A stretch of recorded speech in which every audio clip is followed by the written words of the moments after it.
Alright, what's going on, guys? I want to talk to you guys about the 2024 riding season, just kind of recap everything that I did. Starting out 2024, we went to Thailand in February. I went solo travel Thailand. I flew over to Bangkok. I stayed in Bangkok for a couple of days. And then I went up north. I went to Chiang Mai. I flew to Chiang Mai. When I got there, I rented a motorcycle and I rode it to the top of the Doi Inthanon. It's the tallest peak in Thailand, and it was awesome. It was phenomenal. 5-6 years ago, I went to Thailand and I rented a moped and I tried to go to the top, and it was rainy season. We got like halfway up to the top and rained out and could not make it. So I felt really good to get to the top of the Doi Inthanon this year. Went back down to Chiang Mai. I rented a scooter and I explored that whole area, that northern farming community. I was riding mopeds in like rice paddy fields and to like lakes and rivers in northern Thailand, seeing waterfalls, and it was just an unbelievable, unforgettable experience up there. I met a lot of cool dudes up there in Chiang Mai, and after Chiang Mai I flew to Krabi. Krabi was an awesome experience. It is right next to all these huge limestone cliffs, so if you guys get a chance, Krabi is another great place in my experience to go ride a moped around and see beautiful Thailand landscape. It's also right there on the water, so you can go down to the ocean, see the beaches too, and then there's plenty of stuff to ride to as well. And then I went to Kho Samuii. I did the Kho Samuii viewpoint, and I also did the entire island loop on Kho Samuii on a moped. And I got a bunch of footage of just riding around mopeds in different parts of Thailand. And you know, everywhere I went, I rented a moped and rode as much as I could, got as much footage as I could, and it was a great time. I can't wait to go back to Thailand. I don't know when I can, just because I've been spending a lot of money here in the Sportster, but I would love to, and I'd love to do that soon. So what I'd like to see happen is for me to go to Thailand and then rent a motorbike or fly and into Vietnam, and then I would really like to go through Cambodia and see the Angkor Wat and into Vietnam, retrace my dad's kind of footprints of how he went into Vietnam, and then go back to Thailand. That would be an ultimate journey. So moving forward, you know, it came into riding season here in South Dakota. I rode as much as I could until June. I did get a tour pack around that time, and I got that tour pack through Advan Black. Shout out Advan Black. And I ended up packing that baby up, and I went all the way to California. So day one of that 4,500 mile road trip, I did the Ride 1K in a Day challenge, and I got it first try. I was successful in completing that. I went from here, Hermosa, South Dakota, into Wyoming and all the way to St. George, Utah is where I stopped for the night. It was at like 1,014 miles. I just made it. My goal was to make it from here to Las Vegas on that first day, and St. George was all I could handle, man. It was a lot. It was 22 hours straight on the motorcycle without any breaks. I mean, it was get gas, have a snack, have some water, fill up water, and go as fast as you could. So although it was a very fun challenge, I don't know if I'm going to do it 2025. Maybe I will, maybe I won't. I don't have any immediate plans on recreating it right at this moment. So happy to have accomplished that though on my first try, and I'll make a whole video about how to accomplish that Saddle Sore 1000 in your first go, because I watched a couple good videos about it. I think I have a couple good tips for myself for you as well. So that next day in St. George, Utah, after I did the Ride 1K in a Day challenge the first day, that very next day I got to go through Zion National Park. And I didn't ride my motorcycle through Zion, but I did. I had my friend who lives in Zion, and he was nice enough to drive me in his car through the park and back, and I just got to film the whole experience. It was really beautiful. I made a video all about that. So, I also went through Vegas that same day too. Vegas, and then going through Vegas was super hot. We were talking like over 100 degrees, and it got to the point where, you know, there's no trees there. You're just driving through the desert floor for hours on end, and you know, I was worried. I was thinking, man, if you break down right here, you're just gonna sit here and bake in the sun. So it was sketchy. I ended up getting like a whole bunch more water and just keeping it on the bike, because I didn't know, you know, what anything could have happened. I didn't want to be stranded out there without water. It's a good way to die. So went through Vegas. I got my photos at the Las Vegas sign, welcome to Las Vegas sign.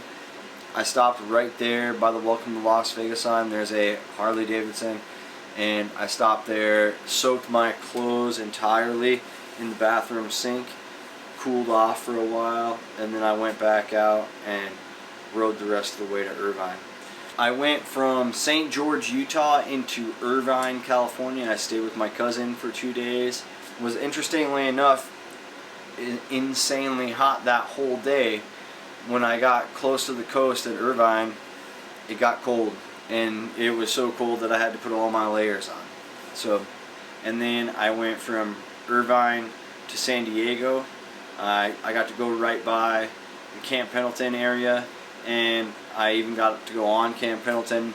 My older brother is a Marine helicopter pilot. He's an officer in the Marine Corps, and got to go work out on Camp Pendleton, and it was really, really cool getting to see the old Marine Corps way of life. You know, I got out of the Marine Corps in 2010, so just being back around the military again, it was really cool. It was a really cool experience to go and see those guys and ride on the coastline next to them. So when I left, I went up the 101 and the Pacific Coast Highway, and I followed that through LA, beat most of that LA traffic by staying as close to the coast as I could, and then I ended that day at San Luis Obispo.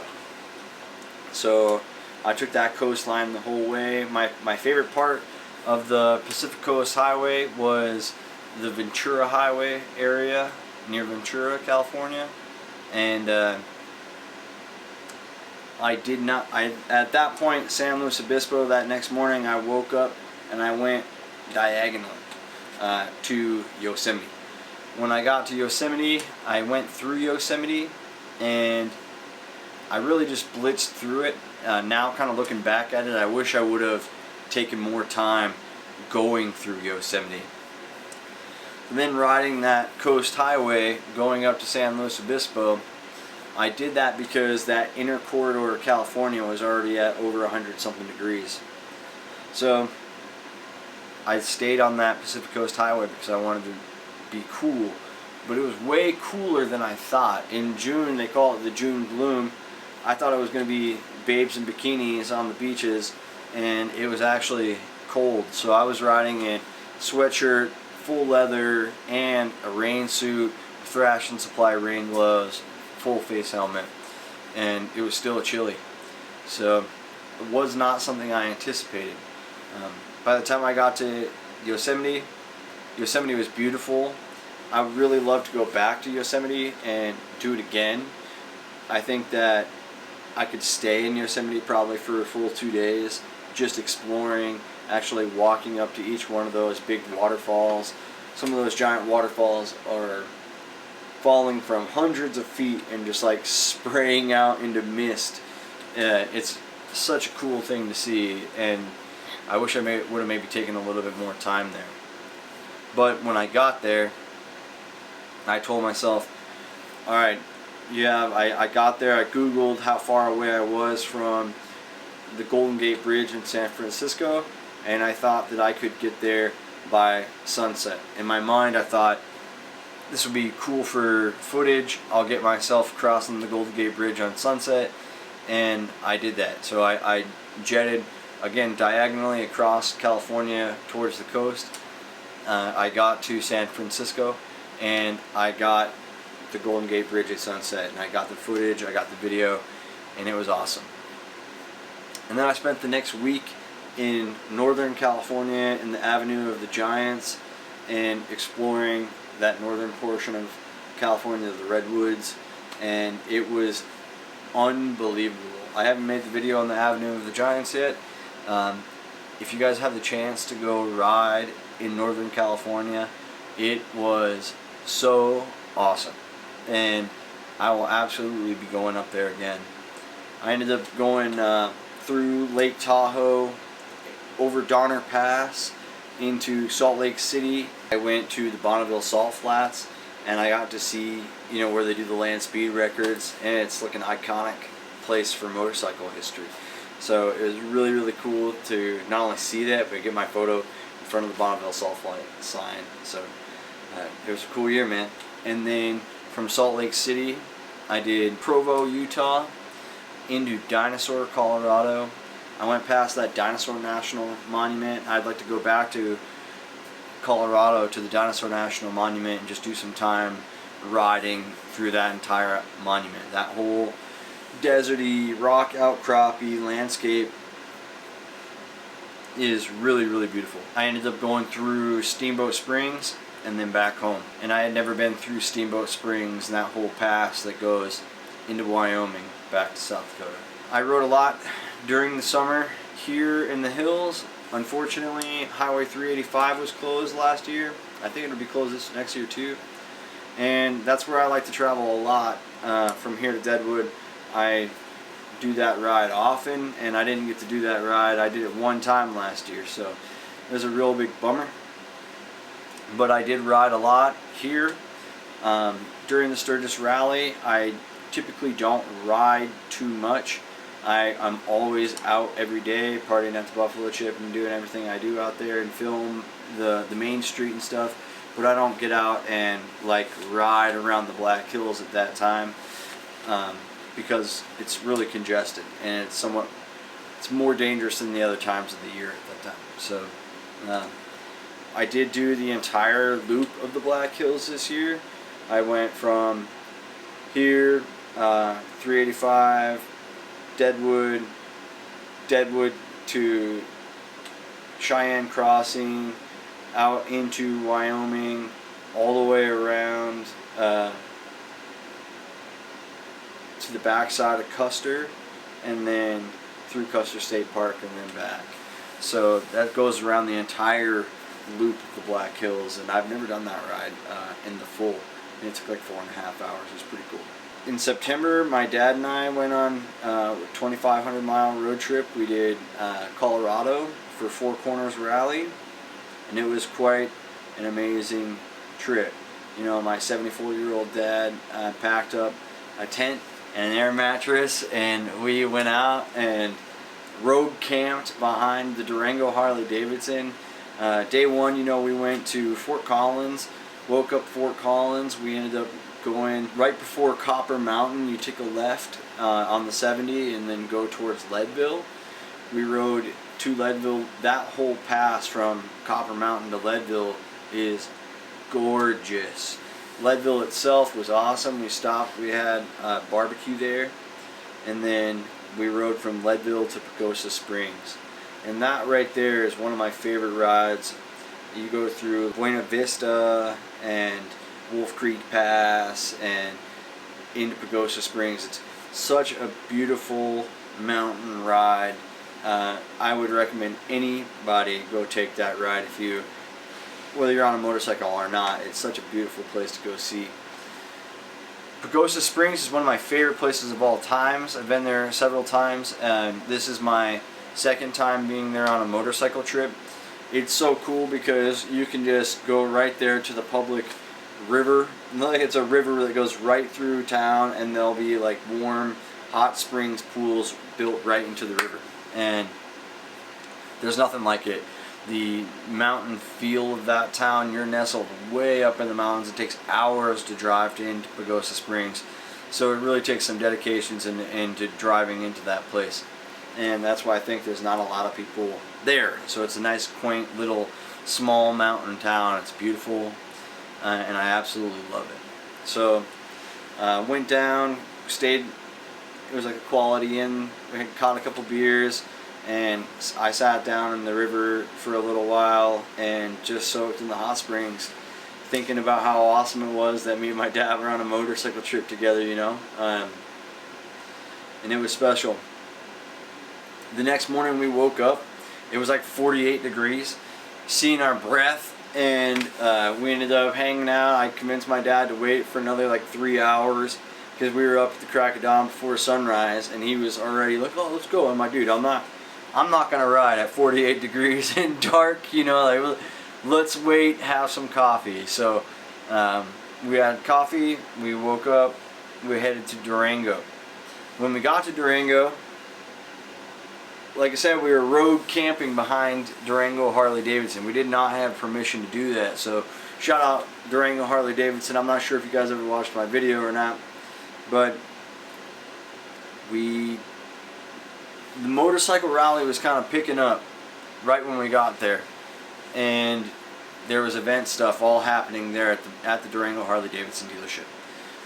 We kind of saw an area where we thought we could set up camp, and we decided to go ride to the Mesa Verde Cliff Dwellers. And that's something I've been wanting to do for a long time. I lived in Colorado for 4 years, and I never got down there. I'd even been down to Durango and skied at Purgatory a couple times, and I had not been down to the Mesa Verde area.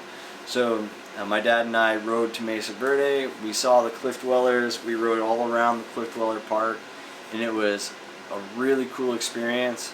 And then we were right there, so we rode to the Four Corners Monument at the corner of Arizona, New Mexico, Colorado, and Jesus, whatever the other state was.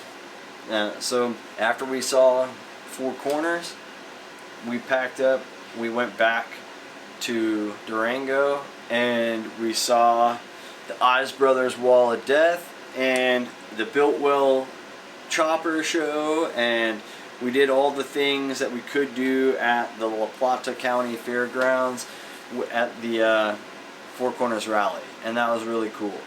The next day we ended up doing the $1 Million Highway to Ouray and back. We also went back to the La Plata County Fairgrounds. We checked out all the things they had to offer. The Drifter Cross was really cool. I got a good video of that stuff. We went back to Durango Harley Davidson. We road camped again, and then we packed our stuff up. That next day we went through the other pass to Telluride, past Telluride, back into Ridgeway, and then up all the way to Palisade, Colorado. We had lunch at my boy Russell. Shout out to Russell, the Reckless Chef. He has the Reckless Roadhouse in Quebec, Colorado. We had lunch there. It was absolutely amazing. And then we rode to Craig. We stayed at a hotel in Craig, Colorado, and that was our last night on the road. I think my dad was getting pretty tired. I was falling into the groove, and it was awesome. So we ended up coming back, made it safe. The trip went absolutely perfectly. I think the whole time, like, we saw rain a bunch of times, and one time we put our suits on and like rode through some water that was on the ground, but it never actually rained on us. So it was like the whole time, man, God, the universe was looking after us and blessing us with perfect weather.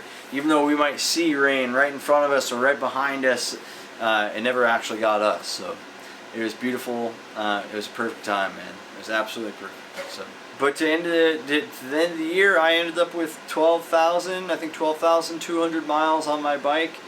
I did the 4,500 mile trip to California and back. I did the 2,500 mile trip to Colorado and back, and the rest of the miles were all right here local in the Black Hills. I did also ride from here to the river and back to Fort Pierre, and I saw my boys down there in Fort Pierre, and that was a good 4-hour run if I'm not mistaken. So I got a couple good long rides in this summer. It really taught me a lot about, I love long distance riding. You know, I can't wait to go cross the country again. If you're watching this now, the plans for 2025 is, you know, I'd really love to hit the lower 48 on my motorcycle this coming summer. If I can, I might even be tempted to ride through Canada into Alaska, and so I could hit 49 states on my motorcycle this year. It's possible, but you guys, I also, after rally, I bought a Sportster that I'm going to turn into a chopper. You can see I got it torn down all the way down to the frame now. If you guys have been following along with that, I appreciate it. Super excited for the chopper. Next steps on the chopper are to get it sandblasted down to bare metal, prime it, paint it, and then we're putting it back together. So I appreciate all the support, and the channel hit 1 million views this year, and it really meant a lot to me. We got good positive feedback this year everywhere. I got recognized a lot at the rally, at the Buffalo Chip. A lot of people came up and said, hey, I'd watched your videos while we were partying with me at the Buffalo Chip, and that was really cool. I can't wait to continue that. I can't wait to continue those videos, and the informational videos, the how-tos, the 101s, everything. So thank you guys for watching, and I'll catch you next time.